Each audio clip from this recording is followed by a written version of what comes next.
Alhamdulillahirabbil alamin. Nahmaduhu wa nasta'inuhu wa nastaghfiruh wa na'udzu billahi min syururi anfusina wa min sayyiati a'malina. May yahdihillahu fala mudhillalah wa may yudhlilhu fala hadiyalah. Asyhadu an la ilaha illallah wa asyhadu anna Muhammadan abduhu wa rasuluh la nabiyya wa la rasula ba'dah. Alhamdulillah, segala puji syukur kehadirat Allah Subhanahu wa taala. Di hari Jumat yang penuh dengan keberkahan ini, Allah masih mengizinkan kita untuk bisa bertemu.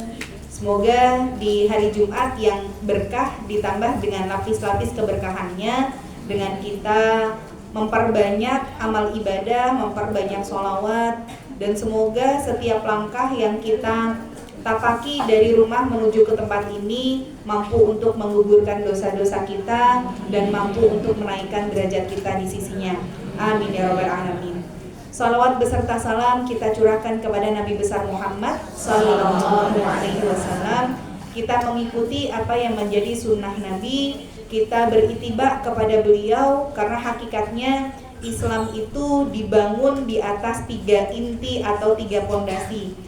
Maka 3 pondasi dari Islam ini yang kemudian kita dapati dari hadis yang pertama dari Umar bin Khattab tentang bagaimana menjaga keikhlasan niat. Yang kedua, inti Islam itu ada di hadisnya Ibunda Aisyah binti Abu Bakar, man ahdatsa fi amrina hadza fahuwa falaisa minna fahuwa raddun. Barang siapa yang membuat satu perkara ibadah yang tidak berasal dari apa yang dituntutkan oleh Rasul, maka perkara tersebut menjadi ibadah yang tertolak.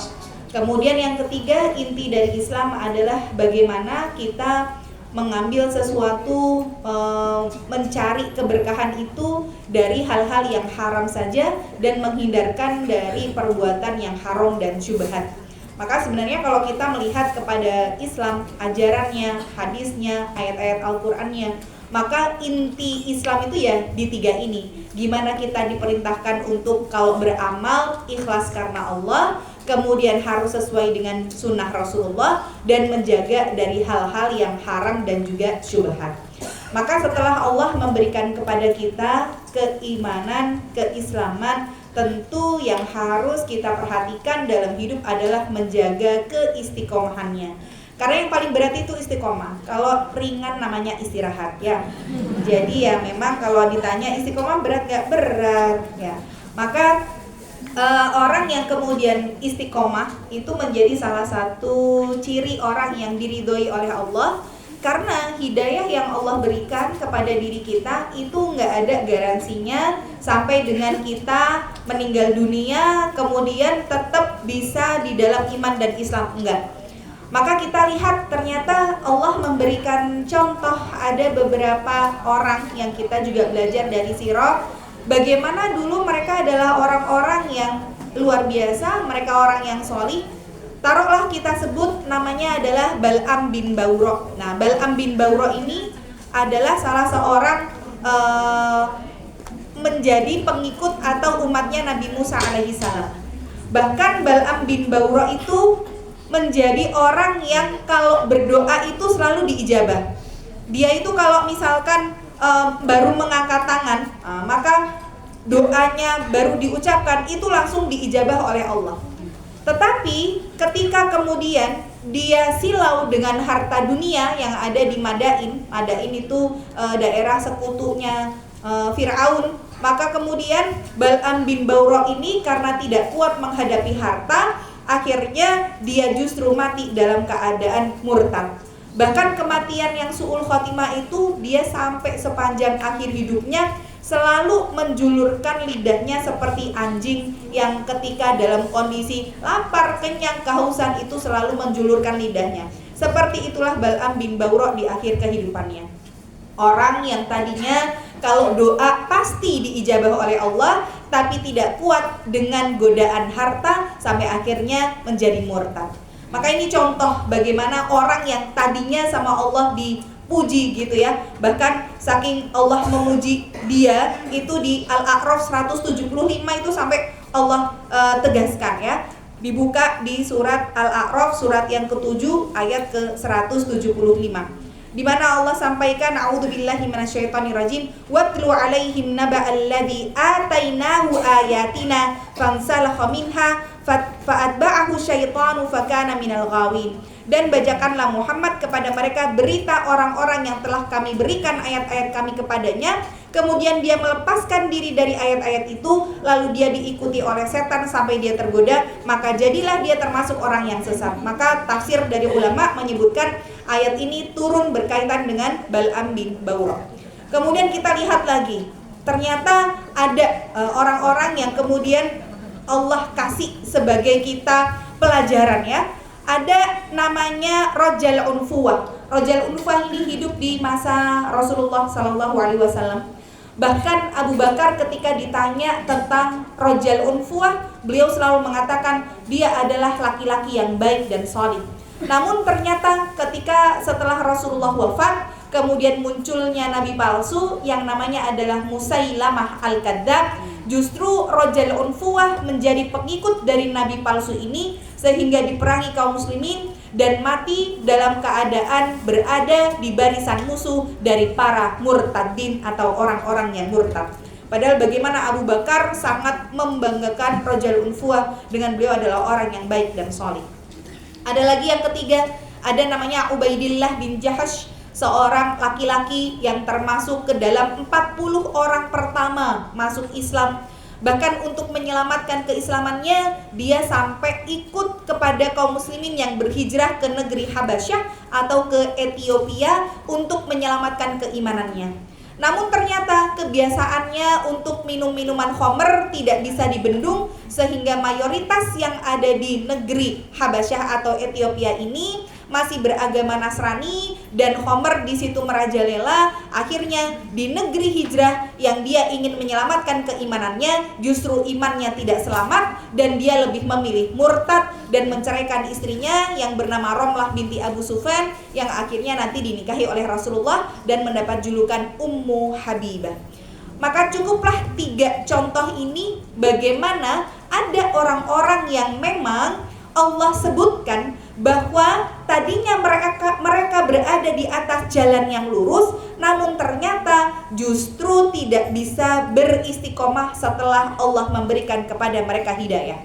Maka yang paling berat dalam kehidupan kita setelah beriman adalah menjaga keistiqomahan. Bahkan di dalam Al-Quran ayat yang sampai membuat Rasul itu beruban, jadi Rasulullah itu ubannya makin banyak itu setelah turun surat Hud. Terutama di ayat ke-112. Apa bunyinya surat Hud ayat ke-112 ini? Di mana ini adalah perintah untuk Rasulullah beristiqomah.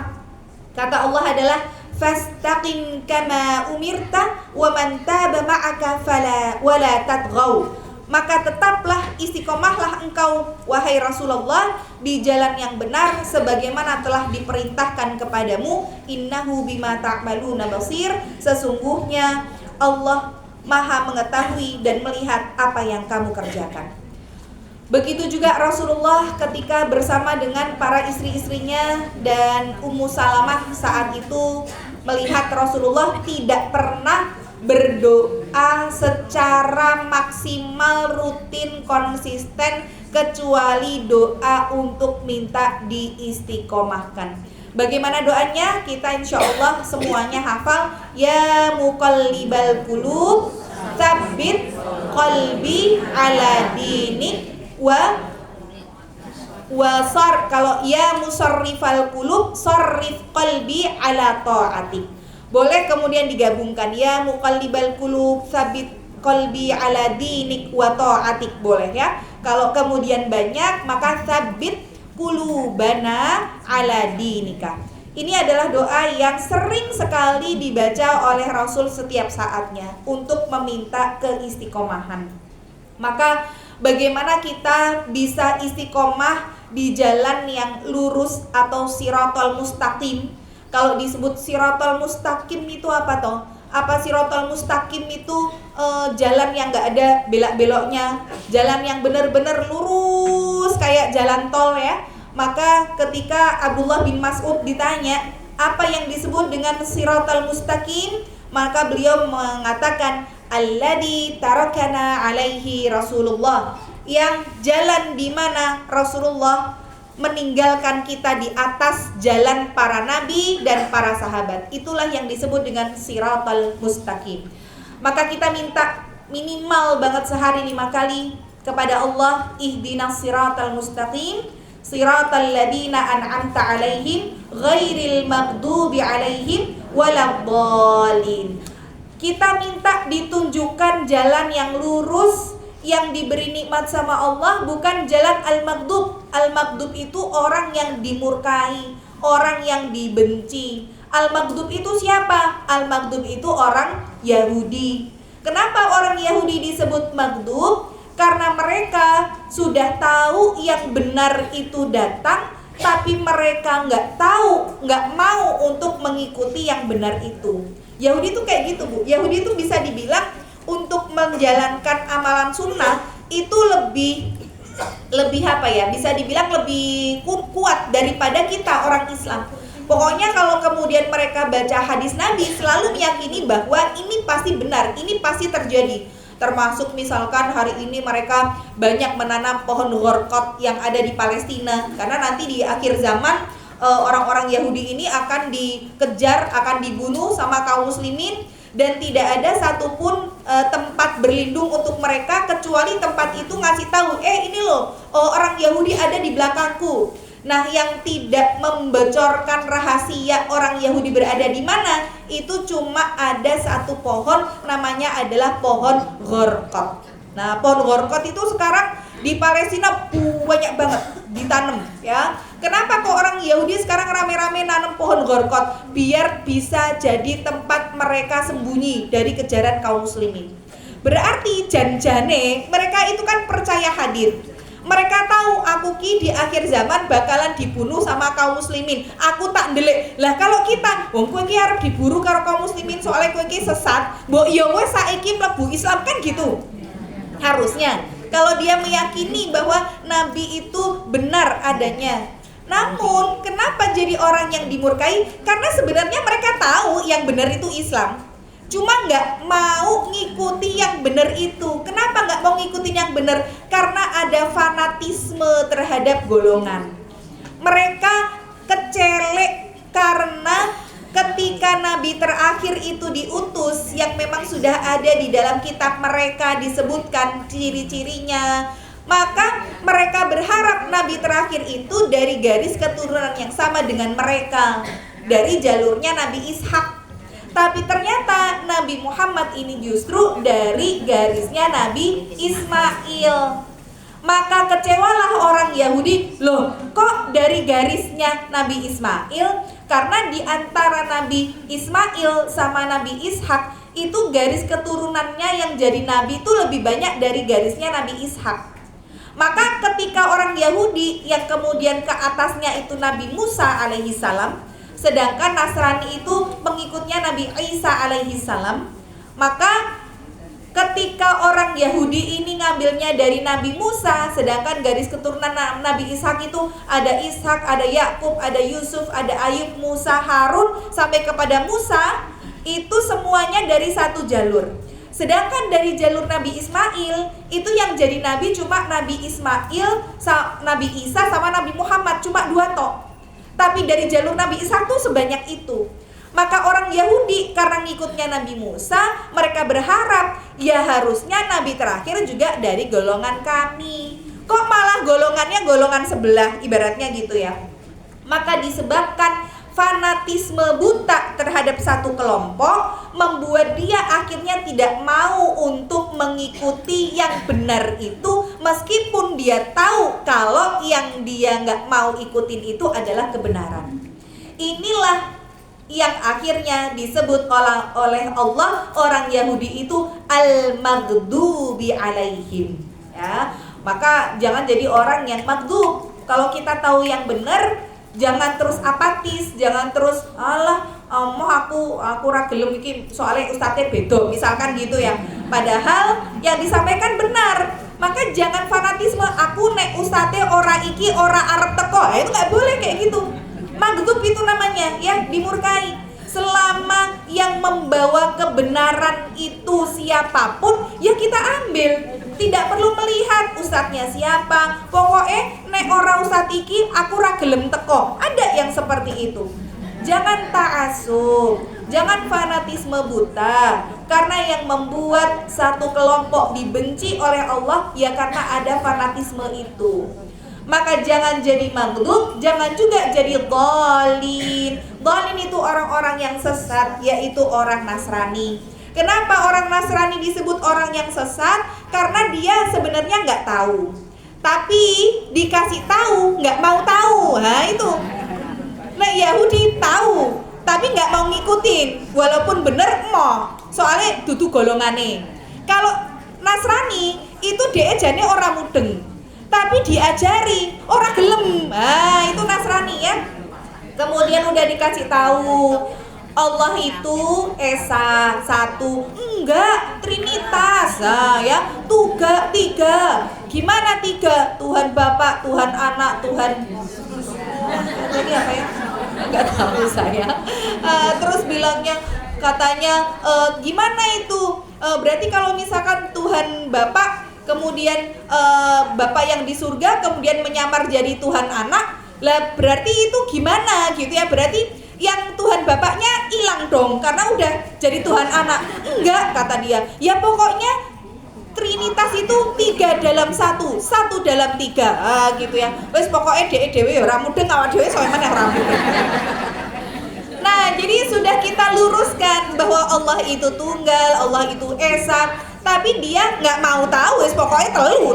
Nah, itu ya orang sesat kayak gitu, dhalin. Makanya jangan jadi seperti kedua orang ini. Minta sama Allah, ihdinas siratal mustaqim. Ya, jadi jalan yang lurus itu jalan di mana? Di atas itulah Rasulullah dan para sahabatnya.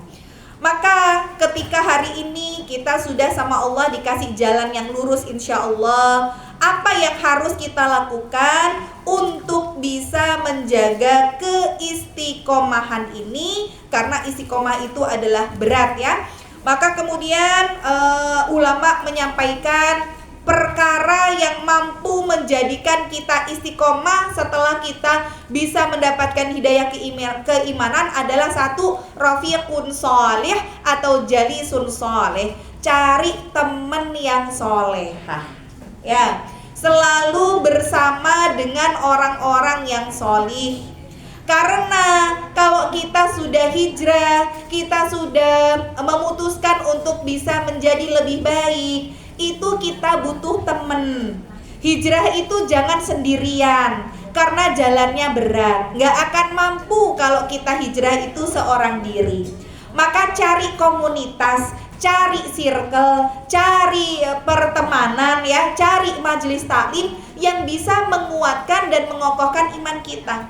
Sekelas Nabi Musa aja butuh Nabi Harun. Buat ketemu sama Fir'aun itu kan Nabi Musa bilang sama Allah, ya Allah, aku minta ditemani Haruna akhi, kan gitu ya, minta saudaraku Harun buat temani. Kenapa? Afsahu minni lisanan, dia lebih fasih lidahnya daripada aku. Karena Nabi Musa tuh cadel ya, cadel apa cadel bu? Dua-duanya sama lah ya. Cadel sama cedal, mungkin kalau cadel bahasa Indonesia, cedal bahasa Jawa.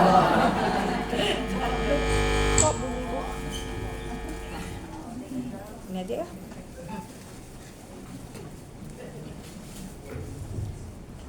Ya, jadi Nabi Musa itu kenapa kok cadel? Karena pada saat beliau masih bayi, kemudian dites sama Firaun ya, apakah anak ini sudah paham atau belum? Kemudian dikasih 2 makanan itu, yang satu roti, yang satu api. Kemudian kata Firaun, kalau dia memilih roti, berarti anak ini sudah paham dan dia harus dibunuh. Tapi kalau dia memilih api, ya berarti anak ini belum paham apa-apa. Akhirnya ketika Nabi Musa berangkang gitu ya, kemudian tadinya memilih roti dan sudah hampir dimakan, namun akhirnya sama malaikat tangannya ditamplek ya, diplek gitu, dibelokkan, dan akhirnya memilih api dan memasukkan api itu ke mulutnya, sehingga Nabi Musa akhirnya menjadi cadel ya. Maka salah satu doanya Nabi Musa ketika dihadapkan dalam perkara-perkara yang sulit, inilah doa yang kemudian kita baca untuk dimudahkan urusan.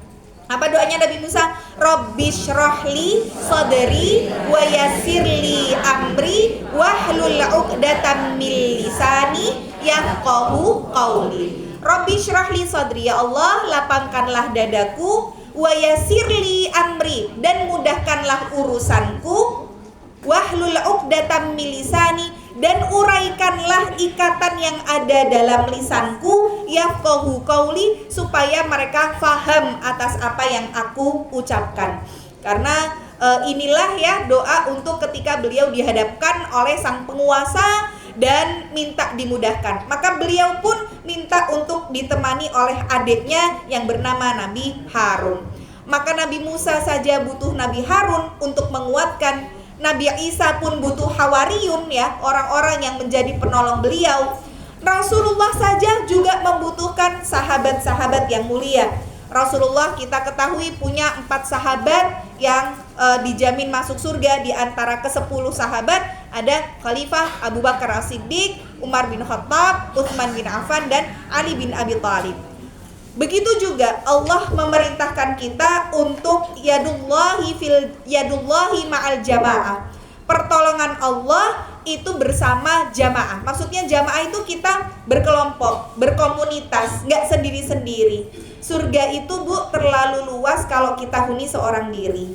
Maka kalau kita bisa masuk surganya bareng-bareng ya, sak grup, sak kelompok, itu lebih indah daripada kita ijen ya. Makanya Allah juga sampaikan dalam surat Az-Zumar, wasiqal ladzina taqaw rabbahum ilal jannati zumara. Nanti orang itu masuk surga dalam keadaan grup-grup, gerombol-gerombol, kelompok-kelompok ya. Maka nanti sama surga dipanggil, ayo ibu-ibu yang suka ngaji masuk surga dari pintu sini. Ayo di kelompokku ngaji, grup gitu ya, mak gundul gitu ya. Nanti sekelompok masuk surga. Nanti ayo siapa yang hobi sholat malam masuk surga dari grup orang-orang yang suka sholat malam. Jadi pastikan ibu hari ini kelompoknya, circle-nya mau masuk sama yang grup mana ya. Jangan terus ya Allah grup ngaji ya aku raketut lah ngajine aku nek weekend tok misalkan gitu ya. Nah, akhirnya koncone randuwe misalkan ya. Sholat malam ya Allah aku nek sholat malam nek masalah tok, masalahku rampung, sholat malamku ya rampung. Nah misalkan nggak jadi dipanggil sama sholat malam ya. Puasa ya Allah aku puasa wajib aja, besok arep Ramadan lagi kelingan nyaur misalkan. Maka pastikan hari ini ibu mau masuk di kelompok yang mana, berkumpul, berteman dengan orang-orang yang sholih. Sehingga salah seorang ulama besar, Fudail bin Iyad, menyebutkan bahwa memandang orang yang sholih itu bisa melunakkan hati, bisa melembutkan jiwa, membuat batin kita jadi tenang. Ibu kalau di rumah tuh ada masalah, kalau di rumah tok dewean mesti jadi malah mikir reno-reno ya. Coba ketika ada masalah, bismillah, datang hadir di majelis ilmu. Memang Allah itu tidak menjanjikan kamu datang ke majelis ilmu utangmu sing akeh dadi lunas, enggak. Bar ngaji engko masalahmu rampung, enggak. Tapi memang Allah janjikan bagaimana di majelis ilmu ini wa anzalat alaihimus sakinah, Allah pasti akan turunkan ketenangan. Dan tenang tuh ternyata ya modal loh Bu. Ibu kalau misalkan ada masalah gak tenang, gerusak-gerusuk, mesti nanti hasilnya nggak baik ya. Tapi kalau misalkan tenang, ya Allah utangku akeh, ge piye sing lek arep nyaur, wis bismillah, mesti ono dalane kan gitu. Paling tidak ketika di majelis ilmu itu kita diajarkan untuk tidak perlu merisaukan apa-apa yang sudah Allah jamin. Rezeki kita itu kan sama Allah sudah dijamin. Ya wis, nek udah dijamin itu nggak ngurusin donya sing ngantek nggawe uang stres gitu maksud saya ya. Karena nanti juga pasti ada jalannya. Selama kita ikhtiar, Allah pasti akan bantu. Maka orang yang sudah ngaji itu penerimaan dari ujian yang Allah berikan beda Bu sama yang nggak ngaji. Orang yang nggak ngaji dibully sedikit, difitnah, mungkin akhirnya melihat yang namanya obat nyamuk kayak sirup. Ya akhirnya mending tak ombe wae misalkan gitu. Tapi ketika kemudian itu menimpa orang-orang yang ngaji ya, berkumpul dengan teman-teman yang sholih, dah bismillah lah, insya Allah nanti pasti ada solusinya. Aku tak ngaji sih ya, ternyata ketika ngaji ngeliat, bertemu, memandang wajah orang sholih itu bisa untuk membuat hati kita jadi lembut. Jangankan begitu Bu, Ibu misalkan periksa ke dokter, mungkin anaknya sakit. Kalau sudah punya sugesti nih, ya Allah anakku loro koyo ngene iki, nek tak gawa ning dokter, ketemu karo doktere. Ora sah dikei obat, gur ndelok dicekel. Gitu ya. Bahkan cuma dipegang aja sama doktere. Wes, mari ya, kan ada yang gitu ya. Pokoknya iki dadak nganggo pajek sik. Nek rong ketemu dokternya urung mari, kan ada yang punya sugesti seperti itu ya. Maka ketika kita pun bertemu dengan teman-teman yang sholihah, mau sebanyak apapun aku kok arep curhat neng pengajian, arep ngene-ngene, misalkan ketemu karo iki, kadang kita belum sempet ngobrol, baru ngelihat orangnya, kue jare arep cerita, rasido, gitu ya. Jadi seolah-olah masalahku wis rampung. Nah itulah, jadi memang Allah memberikan keistimewaan dari orang-orang yang sholih, teman-teman yang ketemu tuh benar-benar membuat hati kita itu jadi ada pelipur laranya ya. Makanya kalau sudah istiqomah, yang pertama cari pertemanan, cari circle, cari grup kelompok yang bisa membuat kita lebih kokoh lagi ya. Maka kita pun ketika memilih teman, pastikan sebagaimana Imam Syafi'i menyebutkan, siapapun yang ingin hatinya dilapangkan oleh Allah, diterangi oleh cahayanya Allah, maka fa'alaihi, kata Imam Syafi'i, satu, fa'alaihi bil khulwah, hendaklah dia mendekatkan diri berduaan dengan Allah. Kalau kita pengen hatinya lapang, kuncinya ada 4, kata Imam Syafi'i. Satu, berhalwat, berduaan dengan Allah. Yang kedua adalah tarkus sufaha, meninggalkan orang-orang bodoh. Orang-orang bodoh itu maksudnya sing ngomong wae ora entek-entek. Itu ya, ditinggalin aja. Kadang kalau kita ngeliat, ya Allah, aku nek ketemu karo wong iki ngobrol ra entek-entek. Ada enggak Bu yang gitu? Ada ya. Opo wae diceritake ya. Kadang tuh bagi kita kayak bukan sesuatu yang penting. Kadang kita nggak nanya, dia udah cerita. Dalam hati, perasaan aku nggak nanya, kenapa dia jadi cerita macem-macem gitu ya. Maka kata Imam Syafi'i adalah tinggalkan saja. Tarkusufa, kalau kita pengen hatinya lapang, tinggalkan orang-orang bodoh yang dia sukanya ngomong tanpa henti. Kemudian yang ketiga adalah qillatul akli, sedikit makan ya, itu bisa melapangkan hati. Bedakan, memang kita itu sama Rasul bedanya tipis Ibu. Kalau Rasul itu sedikit makan, kalau kita sedikit-sedikit makan ya. Jadi Ibu tadi pagi coba sebelum berangkat ngaji sudah makan apa? Mungkin habis subuh ya sudah bikin teh anget sama gedang godok atau singkong ya. Terus habis itu berangkat, mungkin kajian ada yang sudah dari jam 7 pagi. Jam 7 pagi sudah dapat snack gitu kan. Kemudian kajian mungkin sampai jam 8. Oh ngaji lagi nanti setengah 10, jam 10. Yuk awak dewe nyoto se. Gitu ya. Kemudian nyoto. Nanti di sini dapat snack lagi. Karena ini di Kadipolo, mosok langsung mulai yo ngira sisat. Nah ya. Jadi kita itu memang sedikit-sedikit makan, bukan sedikit makan. Maka beda tipis ya Bu kita sama Rasul. Nah maka kalau ingin hatinya lapang, sedikitnya 1 kali aja, bukan sedikit-sedikit, tapi sedikit makan ya. Kemudian yang ketiga, keempat, bughdhu ahlul ilmi ma laisa lahu insafun wala adlun. Bencilah orang yang berilmu tapi tidak disertai dengan akhlak. Nah berarti kalau kita mau pilih teman pun gak semuanya dijadikan teman, tapi teman yang sholih dan juga berakhlak ya. Karena kalau orang itu cuma pinter, ada ilmu tapi gak ada akhlak, ya namanya rusak.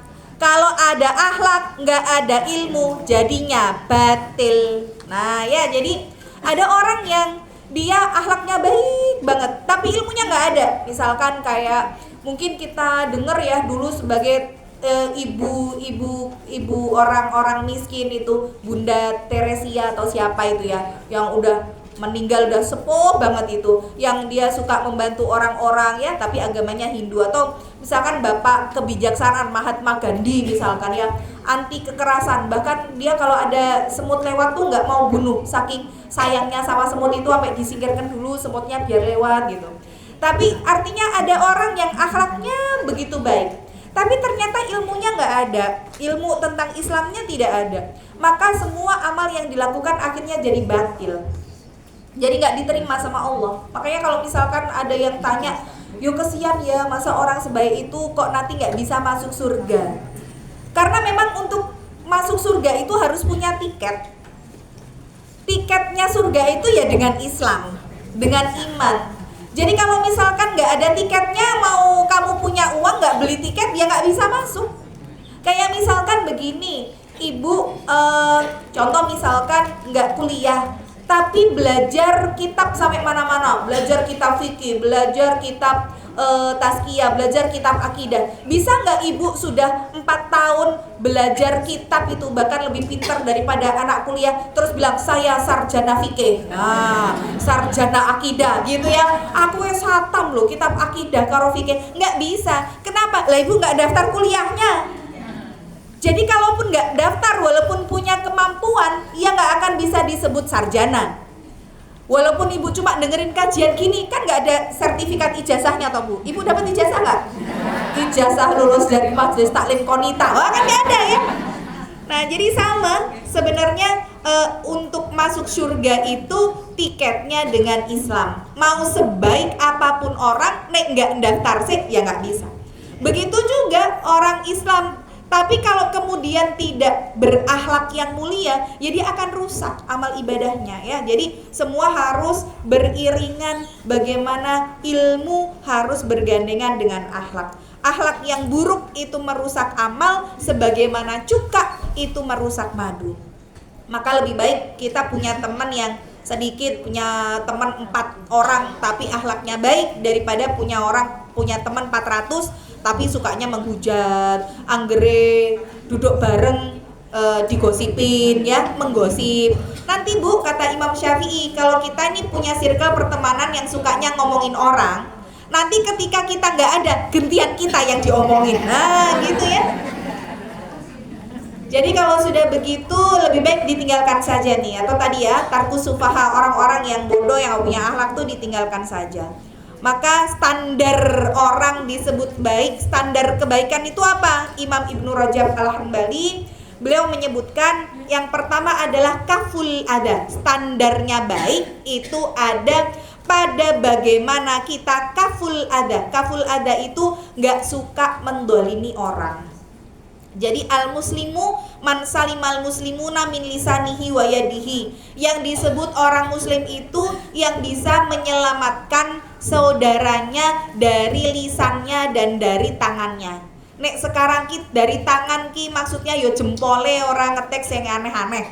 Ya. Karena sekarang banyak orang yang sudah ngaji tapi kemudian nyindir temannya lewat status WA. Bilang iki hari ini ya tampangnya aja berhijab ternyata bla bla bla bla gitu ya. Kemudian setelah bikin status dia tergerak, ndek mau sing tak sindir wes ndelok statusku apa durung ya. Ya. Ini kayaknya ibu-ibu pengalaman ini. Ya, ketika ngelihat satu-satu, siapa ya yang udah ngelihat statusku? Ki sing tak sindir delok statusku ben kewoco kesindir. Gitu ya. Hati-hati loh. Standar baik, akhlaknya mulia itu ada bagaimana kita bisa ngejaga tangan kita, lisan kita dari tidak mendzalimi orang. Dan ingat ya, perbuatan zalim itu adalah salah satu dosa yang ukubatuhuma, yang ikopnya atau hukumannya itu Allah berikan di dunia sebelum nanti di akhirat juga dikasih adabnya. Kata Rasulullah adalah babani muajjalani ukubatuhuma fid dunya qabla fil akhirah. Ada 2 pintu dosa yang adabnya itu Allah segerakan di dunia sebelum nanti di akhirat juga dapat adabnya. Yang pertama adalah al-baghyu, maksudnya adalah mendolimi orang, mendolimi sesama. Sama yang kedua adalah uququl walidain, durhaka sama orang tua.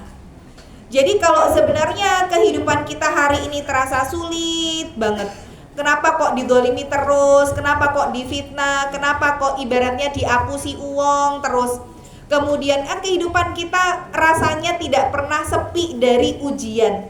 Maka salah satu yang harus kita muhasabahi adalah, adakah perbuatan kita di masa lalu yang mendolimi orang lain atau menyakiti hati orang tua kita, sehingga mereka mengangkat tangannya untuk membalas keburukan kita dengan doanya yang diijabah, dan akhirnya kita hari ini mendapatkan ujian yang beruntun yang tidak pernah kemudian habis-habisnya. Maka ayo ya, kalaupun hari ini kita sudah ngaji kemana-mana, pastikan bahwa salah satu tanda keberkahan dari ngaji kita adalah menghadirkan kenyamanan terhadap orang-orang yang ada di sekitar kita. Pastikan makin kita ngaji, akhlak kita makin baik, orang itu menghubungi kita gampang ngambil manfaatnya. Jadi orang seperti layaknya sungai, jangan jadi kayak sumur. Apa maksudnya? Kata Rasul, kun nahron wala takun bi'ron. Jadilah sungai, jangan kayak sumur. Pertama, sungai itu kalau orang mau ngambil airnya gampang. Orang nemu ciduk ya, pakai tangan juga bisa keraup. Ketika kemudian kita mau buang hajat, maka sungai itu akan menghanyutkan sampai tempat terjauh, kan gitu ya. Mau dibuat mandi bisa, buang hajat bisa, nyuci bisa gitu kan. Maka bandingkan dengan sumur. Sumur itu susah kita ambil manfaatnya. Arepon jikok banyune wae dadak golek timbo, kan gitu ya. Harus nyari timba. Kemudian nanti kalau licin dikit kita bisa kepleset. Kemudian kalau orang mau buang hajat di situ lah, yo awak dewe diseneni ya, buang hajat kok di dalam sumur ya. Maka jadilah sungai dan jangan jadi sumur. Orang itu kalau mau minta bantuan sama kita tuh gampang. Jangan terus merasa, mau aku nek kon nggone kae wanyal, golekane angel, dihubungi ra tau bales, ditelepon ra tau diangkat. Nah ya, jangan jadi orang yang susah untuk diambil manfaatnya.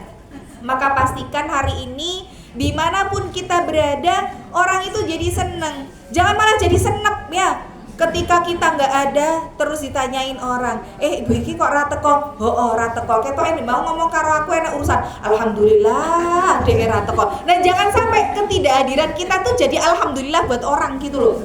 Itu kan pertanda bahwa kita itu kehadirannya tidak diharapkan ya, kalau di alhamdulillahi kalau nggak ada. Maka pastikan keberkahan ilmu kita itu orang-orang yang ada di sekitar kita jadi merasa nyaman ya, jadi merasa terbantu, gampang untuk menolong ya. Ini kaful ada, nggak suka mendolimi orang. Yang kedua, tanda kebaikan, standarnya apa? Imam Ibnu Rajab tadi melanjutkan, yang kedua adalah ihtimalul ada. Ihtimalul ada itu sabar dalam menghadapi ujian. Ya orang yang namanya hidup itu ya penuh ujian. Kalau banyak cucian ya namanya laundry, kan gitu ya. Ya namanya hidup ya ujiannya banyak. Kalau laundry ya cuciannya yang banyak. Maka hari ini ketika kita sudah beriman ya, sudah aktif di kajian mana-mana, harus bisa menyiapkan diri bahwa ujiannya makin besar. Pasti itu ya. Entah mungkin Allah kasih ujian berupa sakit, entah mungkin diberikan ujian lewat suami, entah lewat anak-anak, entah sekarang jadi dijauhi sama teman-teman. Ya memang fitrahnya begitu. Tapi bagaimana Allah ingin menggugurkan dosa-dosa kita di masa lalu dengan kita diberikan ujian itu, sehingga kita bersabar. Maka dengan pahala kesabaran itulah Allah memberikan balasan yang tidak pernah ada batasannya. Maka ini standar yang kedua. Dan yang ketiga adalah badlul ada, mudah membantu saat dibutuhkan pertolongan ya. Jadi orang mau minta bantuan tuh, oh ya saya insya Allah iso gitu. Aku harusnya kemarin janji mau balikin duitmu bulan ini, tapi qadarullah kok masih banyak kebutuhan, nek misalkan nggak tak bayar sekarang nggak apa-apa, bismillah, insyaallah nanti mudah-mudahan ada rezeki bisa dibayar tepat waktu misalkan gitu ya. Jangan terus jadi orang yang wes dijilihi angel gitu ya, ditagih wae padahal belum wayahe gitu ya. Artinya gini ya, walaupun sekarang itu banyak orang yang utang, sing ngutang luwih galak timbange sing ngutangi ya. Iki jan-jane sing ngutang sapa? Sing nagih kok malah wedi gitu ya, karena dia lebih galak daripada kita. Ya sekarang memang zamannya terbalik Bu ya. Tapi sebenarnya ketika kita sudah berniat, misalkan nih kita dipinjem sama orang uangnya, kemudian jatuh temponya, tes ya aku mati. Ya. Misalkan sudah batas waktunya habis, kemudian ternyata dia belum bisa nih untuk membayar, dan kita memberikan penangguhan waktu sampai dia mampu, maka janjinya Rasulullah, kita diberikan pahala seperti sedekah senilai yang kita pinjamkan sampai dia membayar hutangnya. Masya Allah. Alhamdulillah. Nah, akhirnya bersyukur ya Bu ya. Jadi kalau ada orang nih hutang sama panjenengan 1 juta ya, kemudian janjinya setahun atau janjinya 3 bulan, ternyata sampai 3 bulan, sampai sudah setahun, sampai 3 tahun, nah orang bayar-bayar. Padahal 1 juta 3 tahun yang lalu sama 1 juta sekarang ajine wes beda ya, padahal sama-sama 1 juta. Maka jangan khawatir Ibu, setiap hari Ibu dilihat, dinilai, diberikan pahala oleh Allah senilai 1 juta tiap harinya sampai orang itu membayar hutangnya pada Ibu. Nah, ya, dihitung sebagai sedekah. Jadi memang berat sih ya, tapi pahalanya juga nggak main-main kok yang Allah berikan. Jadi kalau sudah begitu ya sudah. Artinya gini loh, kalau sekarang saya boleh bilang sama ibu-ibu yang mungkin sering jadi utangan. Sering jadi utangan. Kadang kita ini kalau ada yang WA, terus orangnya nggak pernah WA-an nih sebelumnya gitu ya. Tiba-tiba muncul, kok ibu iki WA, padahal orang tahu gitu ya. Nggak pernah nyapa, nggak pernah ngabarin ya. Kok tiba-tiba WA, assalamualaikum, gimana kabarnya? Biasanya kan salam dan tanya kabar.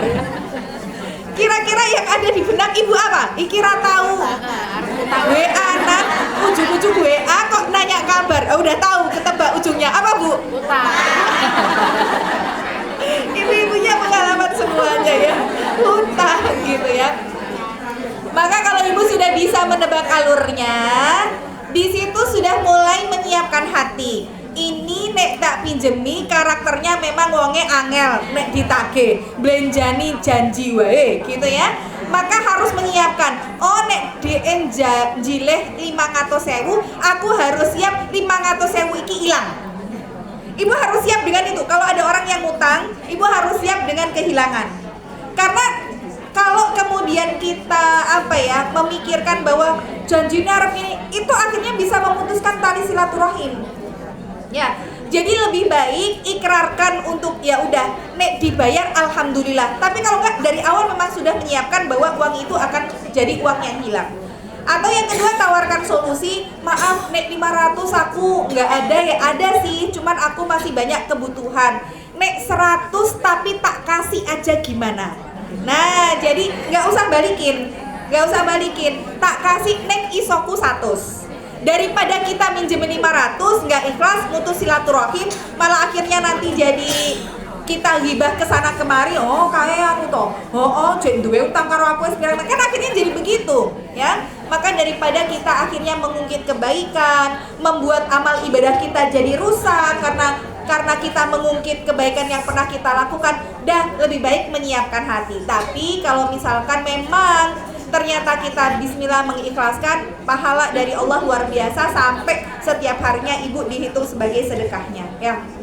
Maka dari perkataannya Imam Syafi'i, dari 3 standar kebaikan ini, maka tidak ada hal yang paling membahagiakan bagi beliau Imam Syafi'i selain bertemu orang yang berilmu dan berakhlak ya. Maka minta sama Allah Bu untuk dipertemukan dengan orang yang berilmu, berakhlak, orang yang cinta sama Allah.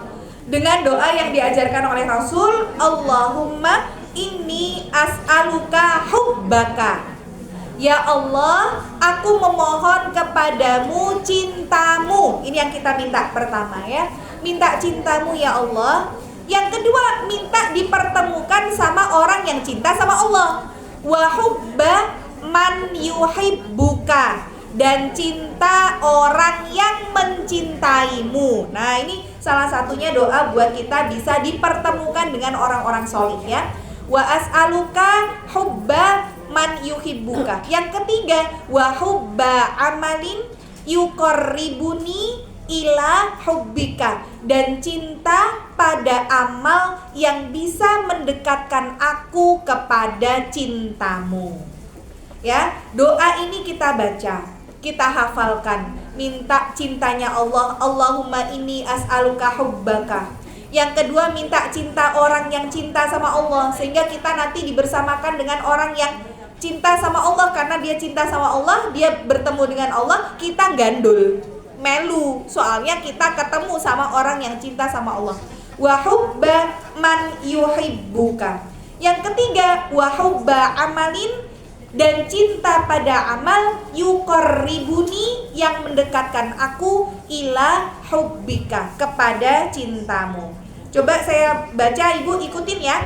Allahumma inni as'aluka hubbaka wa hubba man yuhibbuka wa hubba amalin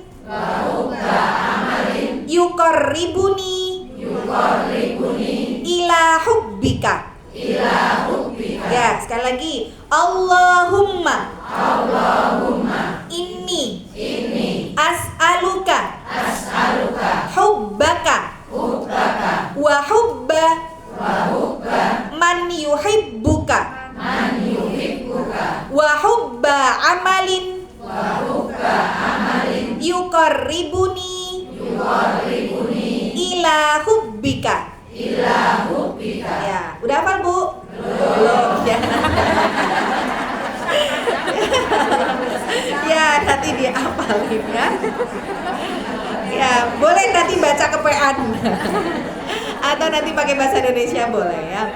Ini yang pertama ya, tadi gimana caranya kita jaga keistiqomahan, berkumpul, bertemu, cari pertemanan dari orang-orang yang solih. Kalau belum nemu, doa dengan doa ini. Yang kedua adalah memperbanyak istighfar. Nanti dalilnya dalam surat Fussilat ayat ke-6, di mana Allah sampaikan fastaqimu lahu wastaghfiru. Meminta keistiqomahan salah satunya dengan memperbanyak beristighfar. Maka tidak akan istiqomah hidup kita, iman kita, kalau kita tidak beristighfar. Itu perkataan dari Imam Ibnu Rajab Al-Hambali. Maka istighfar ini sebenarnya tidak ada jumlah bilangan khususnya. Gak harus kita sehari 100, sehari 1000, enggak. Adapun Rasul itu sehari lebih dari 70 kali istighfar. Karena di Arab itu bilangan 7, 70, 700, 7000 itu menandakan sesuatu yang jumlahnya banyak. Nah, jadi maksudnya Rasulullah itu tidak pernah kurang dari 70 kali sehari istighfar, saking banyaknya beliau beristighfar. Maka bedanya istighfar sama taubat itu apa? Kalau taubat itu untuk dosa yang sudah pernah kita lakukan, maka cara ngebom dosanya itu dengan taubat. Kayak misalkan kita punya baju kena noda, kemudian biar hilang itu dicucinya pakai sabun. Nah, sabunnya itu taubat, untuk membersihkan nodanya dengan taubat. Tapi istighfar itu untuk dosa yang belum kita lakukan. Itu perintahnya dengan istighfar. Jadi istighfar juga untuk menghilangkan dosa-dosa kecil, sekaligus meminta ampun atas apa yang belum kita lakukan ya. Maka orang yang sering beristighfar, orang yang sering minta ampunan, maka orang yang akan mendapatkan potensi lebih besar, lebih cepat dibukakan pintunya daripada yang tidak. Kita sering minta tolong sama Allah, minta diberikan ampunan. Maka yang paling sering minta itu yang paling sering nanti dibukain. Kayak misalkan orang ketok pintu cuma sekali tok tok tok tok. Kita kayak cuma denger krungu-krungu tok. Kok kayak ada yang ketok pintu. Coba tak denger lagi. Tenanan rayo. Oh, rapisan tok, berarti bukan. Kan gitu.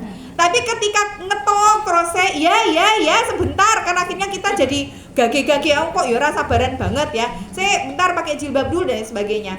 Maka sama, sering kita mengetuk pintu ampunannya Allah dengan taubat dan istighfar, itu berpotensi menjadi orang yang paling cepat untuk dibukakan pintu rahmatnya ya.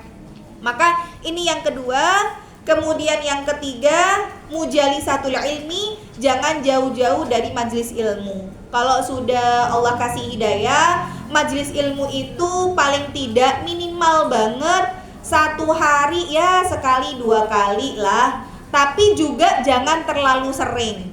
Syekh Shalih Utsaimin itu bilang porsi untuk menuntut ilmu di majelis ilmu itu nggak boleh terlalu sering, karena bagaimana manusia itu akan cepat dihinggapi rasa bosan. Kalau sudah bosan, nanti futurnya atau imannya lemahnya itu, dia antara orang yang belum ngaji akan jauh lebih dahsyat terperosoknya orang yang ngaji daripada yang belum pernah ngaji. Kalau ibu sehari 2 kali itu ya masih yang wajar lah. Tapi nek sehari sudah sampai 6 kali itu ya wes kakean. Saya bilang jangan ibu, jangan. Kadang saking semangatnya hijrah, saking semangatnya ngaji itu kayak gitu. Apalagi ngaji dari habis subuh itu kan sudah ada subuh barokah gitu kan. Habis subuh nanti sampai jam 6, nanti jam 7 ngaji lagi sampai jam 8. Jam 8 pindah tempat lagi, nanti sampai jam 9, setengah 10. Ngaji lagi sampai zuhur, dari jam 10 sampai zuhur. Istirahat siang, sore ngaji lagi, bar isya, bar maghrib ngaji lagi. Saya bilang ibu jangan terlalu sering ibu. Ibu minum obat itu batasnya sehari 3 kali. Lah ibu sehari 6 kali overdosis. Dokter itu ya nggak menyarankan ibu minum obat itu ya banyak-banyak dan sering-sering, karena akan merusak. Sama kapasitas kita mau sesemangat-semangatnya ngibadah itu berlebihan tuh nggak boleh. Namanya adalah hulu fil ibadah, berlebihan dalam ibadah. Kadang heran sama ibu-ibu saking semangatnya yang Ustazah hari ini ngisi berapa tempat? Oh saya batasin antara 2 maksimal banget 3 tempat. Kalah sama saya 6 kali Ustazah. Ya Allah. Nah jadi kalau kita boleh ngasih porsi sehari paling nggak 2-3 kali saja, maksimal banget itu. Sedangkan paling dikit itu 3 hari sekali lah, paling dikit. Kalau seminggu sekali ngaji itu terlalu lama. Karena kita tuh ya baterai aja paling enggak kita cas sehari sekali kok. Dan kita kadang sudah repot kalau ya Allah bateraiku tinggal 20%, gendang cepet-cepet nyari colokan pinjem power bank. Sayangnya kualitas iman dan takwa kita itu nggak ada displaynya di sini, di jidat kita ya. Seandainya ada iman Anda tinggal 20%, wah ayo dimasukin, bukan begitu ya. Sayangnya tuh nggak ada. Makanya karena nggak ada displaynya di sini, iman Anda tinggal berapa persen, ya jangan lama-lama jedanya. Karena iman kita itu gampang banget turunnya, lemahnya. Karena gini, kita itu ikut majelis taklim, ikut majelis ilmu, memang porsi orang berubah itu kan beda-beda ya. Ada yang misalkan habis ngaji tuh 3 hari tuh perubahannya di rumah tuh masih kelihatan. Sampai seorang suami, saya seneng kalau istri saya habis ngaji. Kenapa? Jadi halus banget ngomong gitu ya. Mau minum apa mas? Iya mas, gitu ya. Pokoknya sampai kata suaminya, dek gue ngaji wae bendino gitu ya.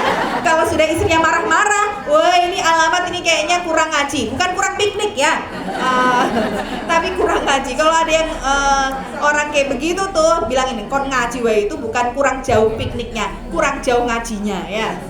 Maka kadang memang metamorfosa perubahan orang ketika ada di majelis ilmu itu nggak semuanya sama. Ada yang 3 hari masih nempel gitu kajiannya, sehingga dokter katanya masih lembut, ibadahnya masih rajin. Tapi ada juga yang bertahannya ketika kafaratul majlis ditutup gitu ya. Udah ditutup dengan kafaratul majlis, ya wis hilang gitu ya.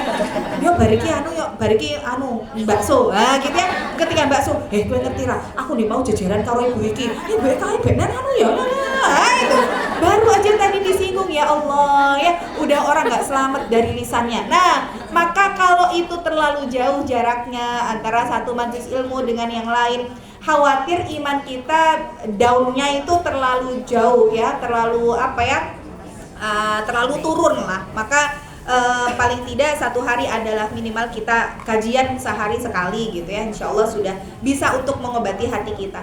Sama dengan khutbah Jumat, Bu. Khutbah Jumat itu sunahnya yang panjang apa yang pendek? Wah, seneng ibu-ibu. Khutbah Jumat itu sunahnya yang pendek, tapi kalau baca ayat itu sunahnya yang panjang. Jadi kalau imamnya mudeng tuh harusnya begitu, orang kedawan sing ceramah bareng sholat gorkulhu, itu sebenarnya kurang keluar dari sunnah ya. Maka dalam kajian-kajian seperti ini juga sunahnya tidak terlalu lama, paling nggak ya 1 jam, 1,5 jam. Nek kajian 3 jam, 4 jam kayak cuma satu materi gitu ya, wah, kata para ulama adalah kalau sudah panjang bicaranya banyak setannya. Jadi kalau pengajiannya kesuwen, setannya mulai datang itu. Ada yang tiba-tiba batuk, gitu ya.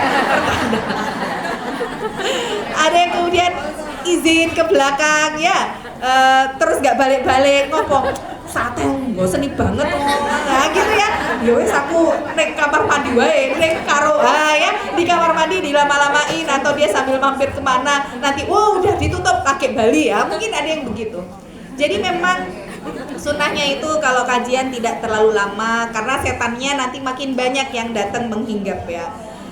Ini yang ketiga ya, bagaimana cara mengistiqomahkan. Kemudian yang keempat adalah doa bidua, saling mendoakan satu sama lain, karena kita tidak pernah tahu dari jalan mana Allah mengijabahi doa ya.